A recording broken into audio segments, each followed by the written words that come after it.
ವಾರ ಭವಿಷ್ಯ ಕಾರ್ಯಕ್ರಮಕ್ಕೆ ಸ್ವಾಗತ.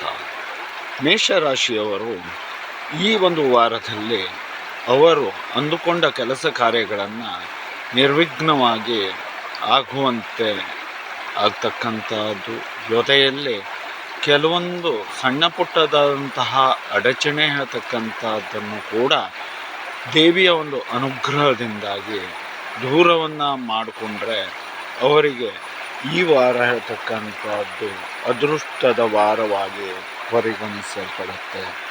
ಜೊತೆಯಲ್ಲಿ ಇವರು ವಾಯುವ್ಯ ದಿಕ್ಕಿನ ಪ್ರಯಾಣವನ್ನು ಮಾಡ್ತಕ್ಕಂಥ ಸಾಧ್ಯತೆಗಳಿರ್ತಕ್ಕಂಥದ್ದು. ಅವರ ಅದೃಷ್ಟದ ಸಂಖ್ಯೆ ಹೇಳ್ತಕ್ಕಂಥದ್ದು 4. ಆರೋಗ್ಯ ಹೇಳ್ತಕ್ಕಂಥದ್ದು ಉತ್ತಮವಾಗಿ ಇರ್ತಕ್ಕಂಥದ್ದು. ಕೃಷ್ಣಂ ಮುಂದೆ ಜಗದ್ಗುರು. ಇನ್ನು ವೃಷಭ ರಾಶಿಯವರ ಭವಿಷ್ಯತ್ತಿನಲ್ಲಿ ಈ ವಾರ ಹೇಳ್ತಕ್ಕಂಥದ್ದು ಸ್ವಲ್ಪ ಮಟ್ಟಿಗೆ ಸುತ್ತಾಟ, ಜೊತೆಯಲ್ಲಿ ಹಣಕಾಸಿನ ಅಡಚಣೆ ಹಾಗೂ ಉದ್ಯೋಗದಲ್ಲಿ ತೊಂದರೆ ಹೇಳ್ತಕ್ಕಂಥದ್ದು ಆಗುವ ಸಾಧ್ಯತೆಗಳು, ಬಂಧು ಮಿತ್ರರಿಂದಾಗಿ ಕಲಹ ಮತ್ತು ಕಿರಿಕಿರಿಯ ವಾತಾವರಣ ಹೇಳ್ತಕ್ಕಂಥದ್ದು ಆಗ್ತಕ್ಕಂಥದ್ದು.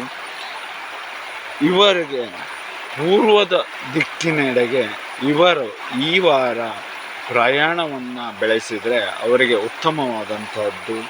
ಜೊತೆಯಲ್ಲಿ ಅದೃಷ್ಟದ ಸಂಖ್ಯೆ ಹೇಳ್ತಕ್ಕಂಥದ್ದು 3. ಕೃಷ್ಣಂ ಮುಂದೆ ಜಗದ್ಗುರು. ಇನ್ನು ಮಿಥುನ ರಾಶಿಯವರ ಭವಿಷ್ಯತ್ತನ್ನು ನಾವು ನೋಡಿದಾಗ ಈ ವಾರ ಅವರಲ್ಲಿ ಆರೋಗ್ಯದಲ್ಲಿ ಪಿತ್ತದ ಪ್ರಕೃತಿ ಹೇಳ್ತಕ್ಕಂಥದ್ದು ಜಾಸ್ತಿಯಾಗಿ ಜ್ವರ ಇತ್ಯಾದಿ ಬಾಧನೆಗೆ ಒಳಗಾಗುವ ಸಾಧ್ಯತೆಗಳು ಜಾಸ್ತಿಯಾಗಿ ಕಂಡುಬರ್ತಕ್ಕಂಥದ್ದು ಮತ್ತು ನಿಶ್ಶಕ್ತಿಯ ವಾತಾವರಣ ಹೇಳ್ತಕ್ಕಂಥದ್ದು ಆಗಿ ಕೆಲವೊಂದು ಕೆಲಸ ಕಾರ್ಯಗಳು ಇದ್ದರೂ ಕೂಡ ಮಾಡಲಿಕ್ಕೆ ಸಾಧ್ಯವಾಗದೇ ಇರತಕ್ಕಂತಹ ಸಾಧ್ಯತೆಯು, ವಾರದಲ್ಲಿ ಒಂದು ಸಮಯ ಆಕಸ್ಮಿಕವಾದಂತಹ ಧನಲಾಭವು ಕೂಡ ಆಗುವ ಸಾಧ್ಯತೆಗಳು ಇರ್ತಕ್ಕಂಥದ್ದು.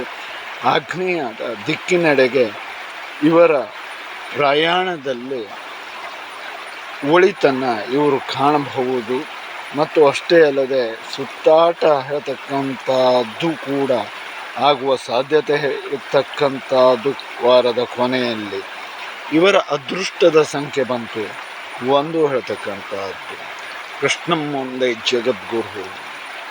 ಇನ್ನು ಕರ್ಕ ರಾಶಿಯವರ ಭವಿಷ್ಯತ್ತಿನ ಕಡೆಗೆ ನೋಡಿದಾಗ ಕರ್ಕ ರಾಶಿಯಲ್ಲಿ ಜನಿಸಿರ್ತಕ್ಕಂಥವರಿಗೆ ಕಾಲಿನ ನೋವು ಇತ್ಯಾದಿಯಾದಂತಹ ಬಾಧನೆಯಿಂದ ಕೆಲವೊಂದು ಕಾರ್ಯಗಳಲ್ಲಿ ಇವರು ತೊಡಕೊಳ್ಳಿಕ್ಕೆ ಸಾಧ್ಯವಾಗದೇ ಇರತಕ್ಕಂಥದ್ದು. ಇನ್ನು ಕೆಲವರಿಗೆ ಉದ್ಯೋಗ ಹೇಳ್ತಕ್ಕಂಥದ್ದು ಪ್ರಾಪ್ತಿಯಾಗುವಂತಹ ಯೋಗ ಹೇಳ್ತಕ್ಕಂಥದ್ದು ಕೂಡ ಇರ್ತಕ್ಕಂಥದ್ದು. ಮನೆಯಲ್ಲಿ ಮಾತ್ರ ಮನಸ್ಸಿಗೆ ಕಿರಿಕಿರಿಯ ವಾತಾವರಣ ಹೇಳ್ತಕ್ಕಂಥದ್ದು ಮೂಡ್ತಕ್ಕಂಥದ್ದು.